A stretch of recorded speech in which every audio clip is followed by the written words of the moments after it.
Here's a very fiddly demonstration of a magnetic switch. So there's our very simple paperclip switch there. And what I've done is join a wire from the end of this paperclip back to our buzzer circuit and the end of the other paperclip back to the buzzer circuit. So let's just prove that it works. I'll just tip it over. You can see there's a gap between them, and then I'll just reach in. Okay, we've done that before, so what's new? Well, because the paper clips themselves are made of steel, then they're magnetic. So what we can do is, with the aid of a very small magnet, we can attract the two paper clips together, and then that can act as an actual switch. So what we're trying to show is people have invented ways. So here's the tiny little magnet. People have invented ways of using magnets. Nearly. Oh, there we are.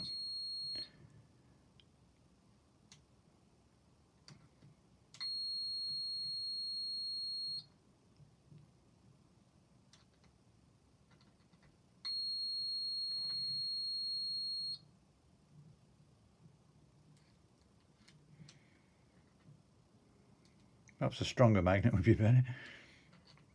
People have invented ways of, oh, there we are, of using magnets to make switches activate.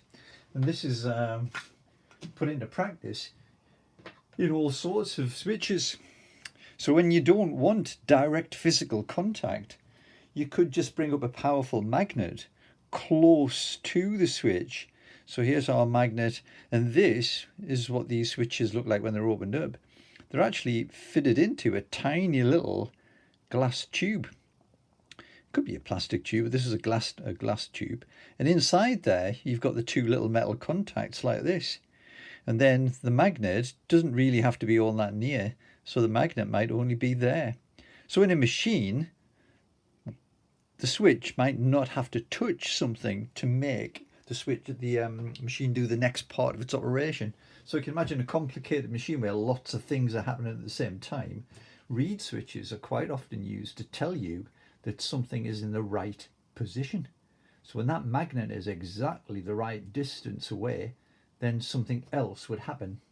So a part might come together and be pressed into another part. So machines rely on these sort of reed switches and other similar types of switches.